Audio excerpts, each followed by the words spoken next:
Hello friends, welcome to my second video of the active voice and passive voice in English grammar. पिछली video में हमने discuss किया था simple sentence, negative और WS interrogative वाले sentence की passive कैसे बनाएंगे, वो सिंपल पैसिव वॉइस था। आज हम डिस्कस करेंगे एडवांस पैसिव वॉइस के बारे में। एडवांस पैसिव वॉइस होते क्या हैं? एडवांस पैसिव वॉइस में इंपेरेटिव, मॉडल और एडवांस पैसिव की जो एक्स्ट्रा डिफिकल्ट क्वेश्चन होते हैं, आज हम उनको डिस्कस करेंगे। इस वीडियो को लास्ट तक देखते रहना। इसमें आपको लास्ट में जो प्रीवियस एग्जाम के क्वेश्चन है, एसएससी सीजीएल के कुछ चुनिंदा क्वेश्चन है, कुछ एक्सवाई ग्रुप एयरफोर्स के कुछ मैन क्वेश्चन है, उनको मैं बताऊंगा। सारे क्वेश्चन नहीं बता पाऊंगा तो मैं आपको उन क्वेश्चनों के बारे में डिस्कस करूंगा। वो एडवांस पैसिव वॉइस के क्वेश्चन आएंगे तो उनको कैसे करेंगे। आज की वीडियो स्टार्ट करते हैं। आज की वीडियो में हम डिस्कस करेंगे इंपेरेटिव सेंटेंस और मॉडल वाले सेंटेंस की पैसिव कैसे बनाएंगे। पिछली वीडियो में हमने देख लिया था हेल्पिंग वर्ब का यूज, हेल्पिंग वर्ब की कैसे कन्वर्ट होती है, सब्जेक्ट और ऑब्जेक्ट कैसे चेंज होते हैं और वर्ब की थर्ड फॉर्म का ही यूज होता है। इस हिसाब से देख लिया था। और लास्ट में हमने देखा था सकर्मक और अकर्मक, बोले तो ट्रांजिटिव और इंट्रांजिटिव वर्ब की पैसिव कैसे बनाई जाती है। उस वीडियो को अगर आपने नहीं देखा है तो कृपया उस वीडियो को देखें। उस वीडियो में मैंने बिल्कुल बेस से लेके और टॉप तक आपको ले जाने का प्रयास किया है। उस वीडियो को देखने के बाद आपको पैसिव वॉइस का अच्छा नॉलेज हो जाएगा। आप पैसिव वॉइस के हर क्वेश्चन को कर पाएंगे। बात आज की वीडियो की चालू करते हैं तो पहले इंपेरेटिव सेंटेंस से स्टार्ट करते हैं। इंपेरेटिव सेंटेंस वे सेंटेंस होते हैं जिनमें आदेश या ऑर्डर का जिक्र किया जाता है। आदेश की बात होती है, जैसे हिंदी में कह दिया मैंने कि यह काम करो, यहाँ बैठो, यहाँ पे मत बैठो, बाग में फूल मत तोड़ो। इस हिसाब से हम देख लेंगे कि हिंदी में आदेश कैसे ऑर्डर वाले वाक्य होते हैं, पर इंग्लिश में पहचान करने का सीधा सा तरीका है वर्ब की फर्स्ट फॉर्म से चालू होने वाले या डू नॉट या डू से चालू होने वाले जो सेंटेंस होते हैं, डू वर्ब की फर्स्ट फॉर्म या डू नॉट से चालू होने वाले, डू नॉट से चालू होने वाले, डोंट से चालू होने वाले, वो होते हैं इंपेरेटिव सेंटेंस। इनकी पैसिव कैसे बनाएंगे? इनकी पैसिव बनाना पिछली वीडियो से भी आसान है। इस वीडियो में हमें एक ही फार्मूला याद करना है।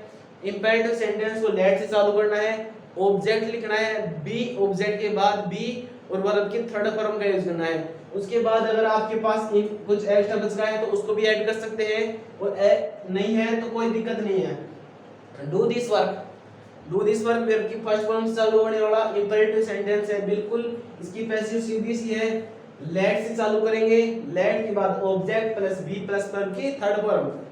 लेट फर्स्ट वाले वाक्य में do this work, do this work वाले वाक्य में ऑब्जेक्ट है दिस वर्क, दिस वर्क को ऑब्जेक्ट की जगह रख दूंगा, दिस वर्क बी का यूज कर दूंगा और वर्ब की थर्ड फॉर्म।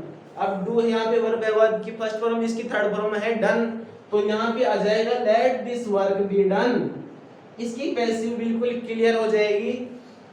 अब अगला वाक्य डू नॉट से चालू होने वाला है या डोंट से चालू होने वाला है तो उसकी पैसिव बिल्कुल सेम बनेगी, पर बी की जगह नॉट बी करना है। तो बिल्कुल लेट प्लस ऑब्जेक्ट, ऑब्जेक्ट है द डोर, डोर, बी की जगह नॉट बी करना था, नॉट बी वर्ब की थर्ड फॉर्म सट, सट की थर्ड फॉर्म सट। तो इस हिसाब से हम इसको सेंटेंसेस को इंपेरेटिव वाले सेंटेंसेस को बिल्कुल क्लियर कर सकते हैं। इंपेरेटिव सेंटेंस की मैंने सिंपल जो 10th लेवल तक की थी मैंने आपको बता दी, पर बात करें एडवांस पैसिव की तो एडवांस पैसिव के मैंने कैसे करना है आपको। अगर मान लो आपकी एयरफोर्स में या एसएससी सीजीएल में कोई क्वेश्चन आया हुआ है, उसमें प्रश्न ऐसे नहीं पूछ जाते कि आप इसको लिख दो कि भाई इसकी पैसिव बना के लिख दो। उनमें ऑब्जेक्टिव टाइप के प्रश्न आते हैं, ऑब्जेक्टिव में लेट से कोई वाक्य चालू ही नहीं करेगा तो उसके कैसे करेंगे? उसको सीधे से करने का लॉजिक यही है, सबसे पहले object plus should be plus verb की थर्ड फॉर्म प्लस जो बाई प्लस सब्जेक्ट बच गया वो आ जाएगा। तो इस हिसाब से हो जाएगा this work object should be verb की third form done, this work should be done, इस हिसाब से हो जाएगा।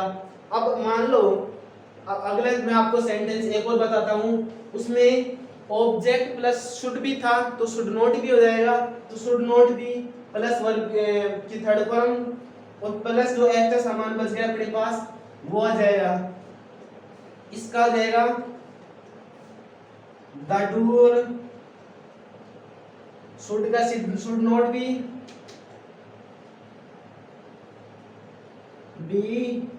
Shut, the door should not be shut. ये हो गया आपके पास एडवांस पैसिव वॉइस का इंपेरेटिव सेंटेंसेस का यूज, इस हिसाब से हमने कर दिया। पिछली बार एक क्वेश्चन आया हुआ था, वो एग्जाम में क्वेश्चन इस हिसाब से आया हुआ था, उसमें अलग अलग एग्जांपल दिए हुए थे। जो ऑब्जेक्टिव टाइप क्वेश्चन होते हैं, ऑब्जेक्टिव टाइप के क्वेश्चन में शट दे रखा था, सारे सेंटेंसेस ऐसे उतार रखा था, यहाँ पे कर रखा था शटेड, यहाँ पे कर रखा था शटेड। तो इस हिसाब से आपको वर्ब भी याद करनी पड़ेगी अगर आपको अच्छे नंबर लाने हैं, तो इसमें शट वाला क्वेश्चन सही हो जाएगा क्योंकि वर्ब की थर्ड फॉर्म इसकी शट ही होती है। इस हिसाब से मैंने सारे क्वेश्चन करने हैं। और बात 10th लेवल की करें तो 10th लेवल का फॉर्मूला ये ही बिल्कुल एप्रोप्रिएट रहेगा आपके लिए, बहुत अच्छा फॉर्मूला रहेगा जिसमें late plus object plus verb की थर्ड फॉर्म यूज करनी है। एक क्वेश्चन आप एग्जांपल और बताता हूं, उस एग्जांपल में आप बिल्कुल क्लियर समझ लोगे। Do not pluck flower in garden, do not pluck flower in the garden. Do not से डोंट से चालू होने वाला है, इसमें करेंगे हम लेट प्लस ऑब्जेक्ट, ऑब्जेक्ट है flower plus not be verb की थर्ड फॉर्म प्लक, प्लक यानी तोड़ना,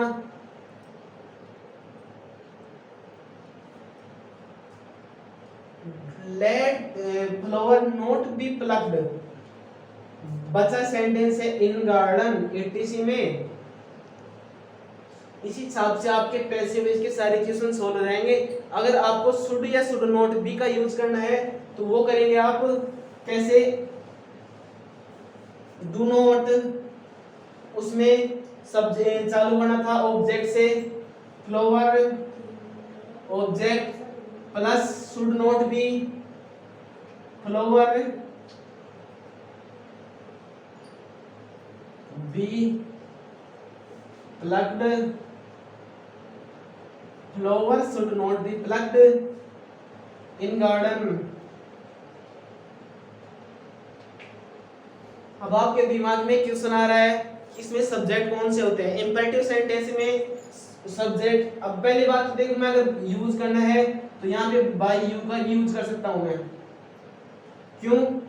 क्योंकि अपन किसी को भी ऑर्डर दें तो सामने वाले को मतलब सेकंड पर्सन को ही ऑर्डर करेंगे, सेकंड पर्सन को ऑर्डर करने के बाद उसमें बाय यू को यूज कर सकते हैं। क्योंकि मैं आपको मैं कह रहा हूँ कि don't pluck flower in the garden, garden में फूल मत तोड़ो, तो मैं आपको कह रहा हूँ इसमें बाय यू का यूज कर सकते हैं अपन। क्यों? क्योंकि हम सामने वाले कहते हैं और सामने वाले की इंग्लिश मतलब तुम या आपकी अंग्रेजी होती है यू, या उसको बाय यू भी कर सकते हैं।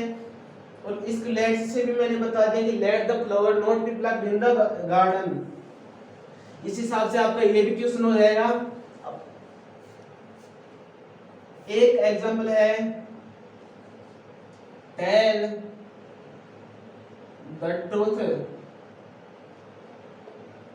टेल द ट्रूथ बिल्कुल इसकी पैसेज आएगी let plus object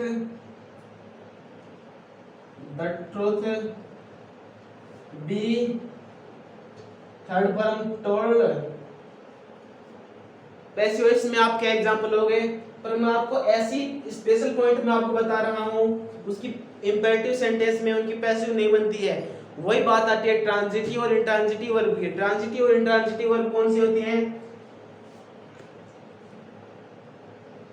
go there, don't laugh, don't cry, arrive quickly। इन वाक्यों की पैसिव नहीं मिलेगी, क्यों? क्योंकि इंट्रांजिटिव वर्ब के उदाहरण है। इंट्रांजिटिव वर्ब ये होती है जिनमें ऑब्जेक्ट नहीं आता, मैंने आपको पिछली वीडियो में डिस्कस। तो हम देख लेंगे arrive quickly, don't cry, do not laugh और गो देयर, इनकी पैसिव नहीं बनेगी क्योंकि इंट्रांजिटिव वर्ब के एग्जांपल हैं। इंट्रांजिटिव वर्ब के पैसिव नहीं मिलती है। इंपेरेटिव में भी ऑब्जेक्ट का होना जरूरी होता है। मॉडल के बाद हम देखेंगे इंपेरेटिव के बाद हम देखेंगे मॉडल। मॉडल की पैसिव कैसे बनाई जाती है? Model can, could, may, might, must, should और वुड और आउट टू। इसके अलावा भी कई मॉडल होते हैं। अगर इनका यूज आपको सेंटेंसेस में हेल्पिंग वर्ब की जगह दिखाई दे तो वो मॉडल का एग्जांपल होगा। मॉडल के एग्जांपल को करने का बिल्कुल ही इजी तरीका है। किस हिसाब से? मैंने पिछली वीडियो में आपको बताया था सब्जेक्ट को ऑब्जेक्ट की जगह, तो सबसे पहले आपको ऑब्जेक्ट लिखना है प्लस जो मॉडल आए। ऑब्जेक्ट के बाद हमने पिछली वीडियो में बताया था कि हेल्पिंग वर्ब का यूज करना था। हेल्पिंग वर्ब चेंज हो जाएगी, उसका यूज करना था। पर इस वीडियो में अपन एक ही चीज करेंगे, model plus be. Helping verb की जगह मॉडल प्लस बी का यूज करना है। वर्ब की थर्ड फॉर्म यूज करनी है, प्लस बाई प्लस सब्जेक्ट का यूज करना है। ईटीसी है तो ईटीसी को बाई प्लस सब्जेक्ट से पहले लिखना है। इतना ही काम करना है और आपके मॉडल वाले सारे क्वेश्चन सोल्व हो जाएंगे। पर एक वही शर्त, वही कंडीशन टर्म अप्लाई यहाँ पे होता है कि सेंटेंसेस को चेंज नहीं करना है। अफर्मेटिव है तो अफर्मेटिव, नेगेटिव है तो नेगेटिव और इंटरोगेटिव है तो इंटरोगेटिव रखना है उसको। तीनों एग्जांपल मैं आपको बता रहा हूँ। He can do it, subject model can हो गया, वर्ब ऑब्जेक्ट।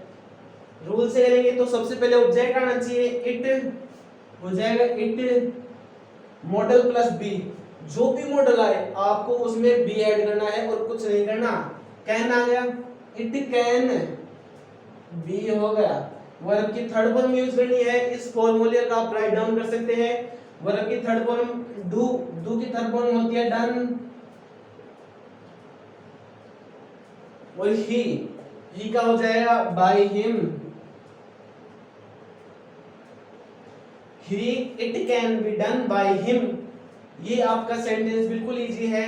मैंने आपको बताया था सबसे पहले ऑब्जेक्ट मॉडल प्लस बी और वर्ब के third form dot dot dot dot dot का मतलब है यहाँ पे कुछ भी एक्स्ट्रा सामान है आपको ईटीसी आए तो वहां पे उसको ऐड करना है। बाय प्लस सब्जेक्ट लिखना है लास्ट में। सब्जेक्ट ऑब्जेक्ट की जगह रख दिया, ऑब्जेक्ट को सब्जेक्ट की जगह रख दिया, वर्ब के थर्ड फॉर्म को यूज कर दिया और मॉडल के साथ बी का यूज कर दिया।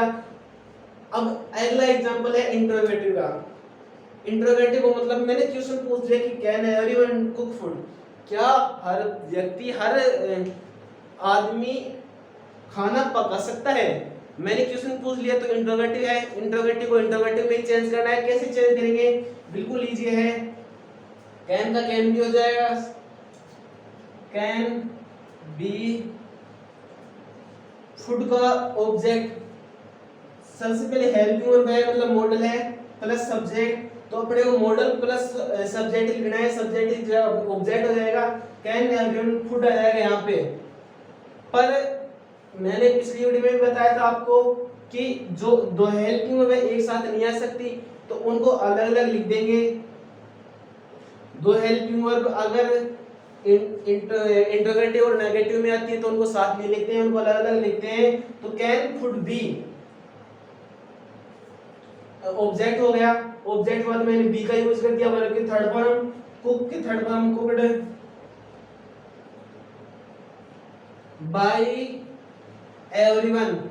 पर आप एक चीज का मैं बता दूं, ऐसे सब्जेक्ट होते हैं जो मैंने नेसेसरी सब्जेक्ट होते हैं जिनकी कोई जरूरी नहीं होती उनको, जैसे एवरीवन है, एवरीबॉडी है, नोबॉडी है, वी, दे, इनका ऑब्जेक्ट में by them, by we, by everyone, by nobody, by everybody, इनका लिखने की कोई जरूरत नहीं होती है। अगर मैं इतना लिख के कैन फूड बी कुक्ड,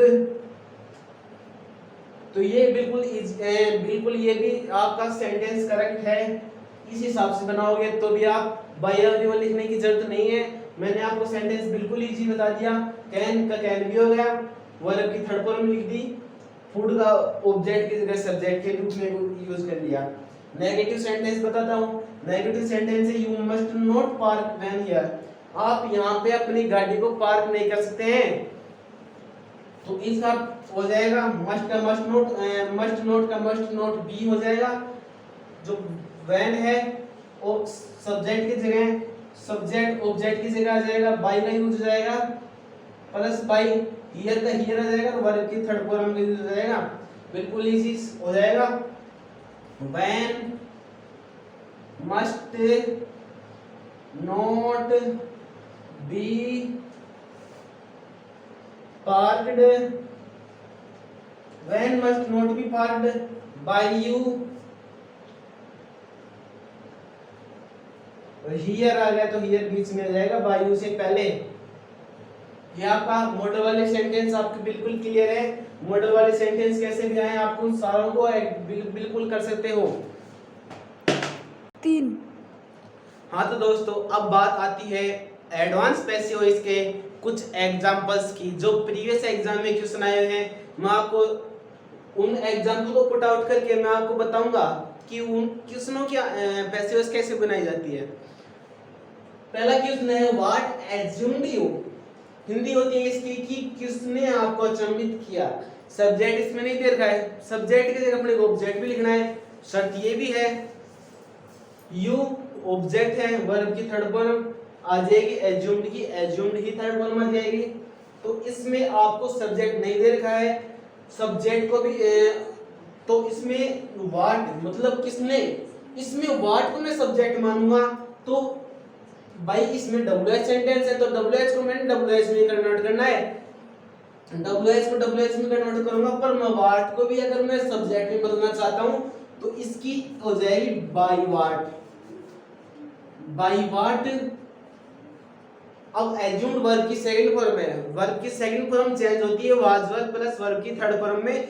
तो यू अगर मैं सब्जेक्ट बना रहा हूं ऑब्जेक्ट को तो यू के लिए आएगा व्हाट यू सब्जेक्ट बन गया, यू और वर्ब की थर्ड फॉर्म बाकी है। बाय व्हाट को मैंने सब्जेक्ट बना दिया पर WH के कारण इसको मैंने बाय व्हाट बनाना पड़ा या सो में लिखना पड़ा।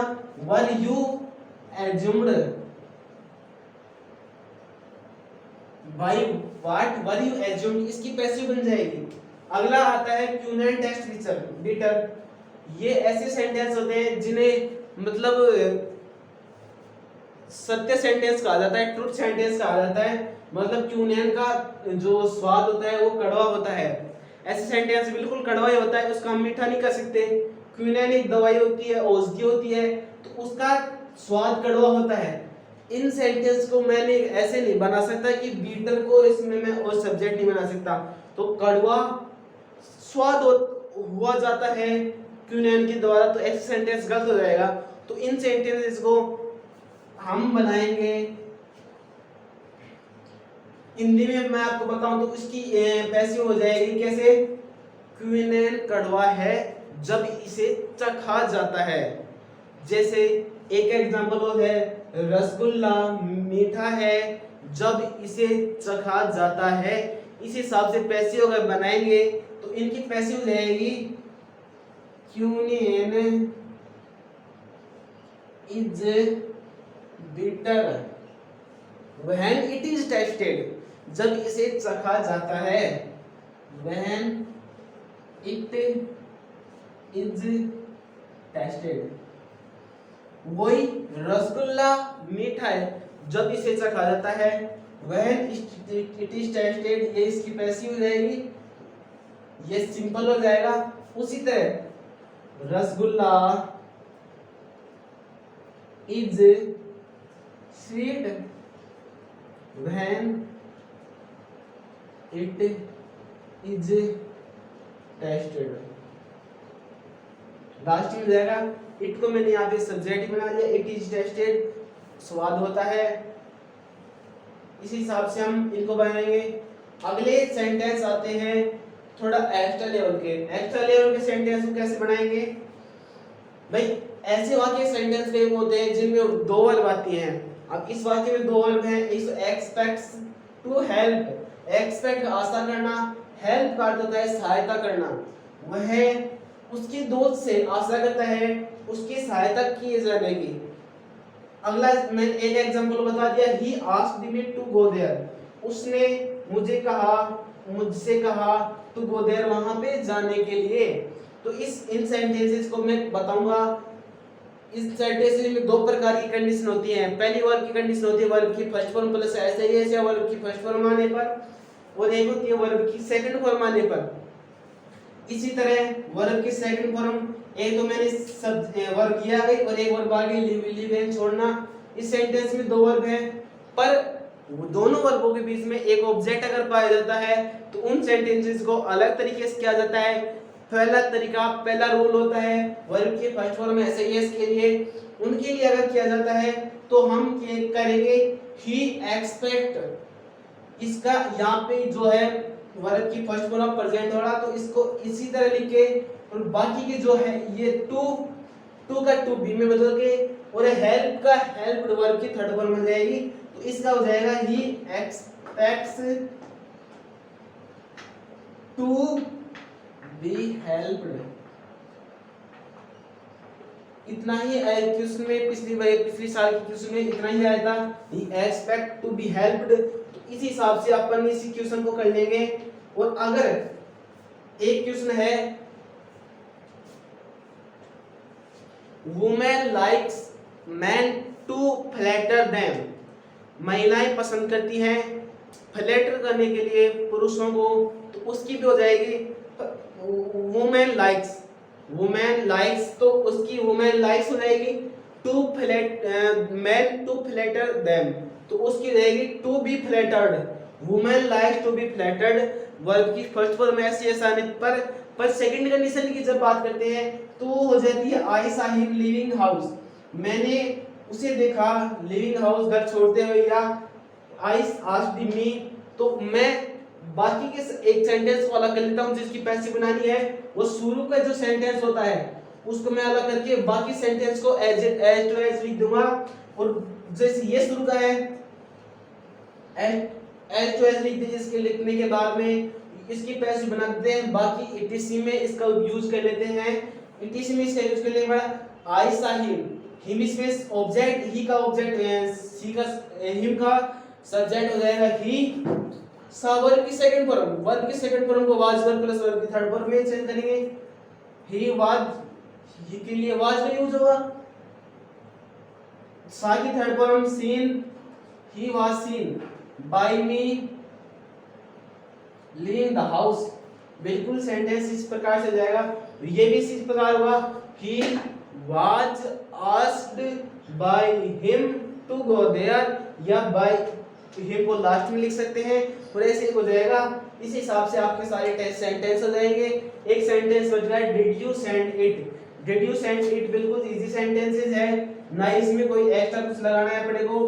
अब ना ही इसमें दो वर्ब हैं, it object verb subject helping verb चल हो रहा है, हेल्पिंग वर्ब से अगले हम चालू करेंगे। डिड प्लस वर्ब की फर्स्ट फॉर्म चेंज होगी वाज वर्ब प्लस वर्ब की थर्ड फॉर्म में, was it sent third form sent by you. इसी हिसाब से आपके सारे सेंटेंस क्लियर हो जाएंगे। और अब मैं आपको बता रहा हूँ तो हम बात करते हैं लास्ट में स्पेशल पॉइंट की। स्पेशल पॉइंट में हम देखेंगे अब यदि इंपेरेटिव सेंटेंसेस में काइंडली प्लीज नेवर ऑलवेज जैसे शब्दों को वर्ब के पहले रखते हैं, एक्टिव इसमें अगर जाते हैं तो पैसिव बनाते टाइम उनको वर्ब से पहले यूज करते हैं। जैसे एग्जांपल है kindly give me your pen, तो काइंडली बता दिया वर्ब के अगर पैसिव बनाते टाइम उसको वर्ब के पहले रखेंगे। कैसे? Let plus object, let plus your pen, object ये verb, be let plus object plus be verb की थर्ड फॉर्म, तो वर्ब की थर्ड फॉर्म से पहले काइंडली का यूज हो जाएगा। टू मी लास्ट में आ जाएगा, मी की जगह टू मी हो जाएगा। तो इन जो भी वर्ड आए काइंडली, प्लीज, नेवर, ऑलवेज, इनको वर्ब के पहले लिखते हैं पैसिव बनाते टाइम। और दूसरा स्पेशल पॉइंट की बात करूं तो कई एक्टिव वॉइस में सेंटेंस ऐसे होते हैं जिनमें have, belong to, seem, looks या अपीयर, ऐसी सेंटेंसेस में कई कंडीशन ऐसी होती है जिनमें पैसिव नहीं बनती है। जैसे आई हैव ए कैट, मेरे पास एक बिल्ली है, उसकी पैसिव नहीं बनेगी। दिस क्वेश्चन सीम्स डिफिकल्ट, यह क्वेश्चन लगता है बहुत कठिन लगता है, तो इसकी पैसिव नहीं बनती है। जैसे you have a car, everyone have a car, this seems very easy, ऐसे सेंटेंसेस को हम इनकी पैसिव नहीं बनाते हैं। और बाकी सेंटेंसेस में ऐसे मैंने जो भी रूल बताया आपको, उस रूल के हिसाब से आप सारे क्वेश्चन कर लेना, सारे क्वेश्चन सोल्व कर देना। और मैं आप पिछली वीडियो में आपने बहुत अच्छा रेस्पॉन्स दिया था, तो इसमें वीडियो को भी मैं एक्सपेक्ट करता हूँ कि आप अच्छा रेस्पॉन्स दोगे। Thank you.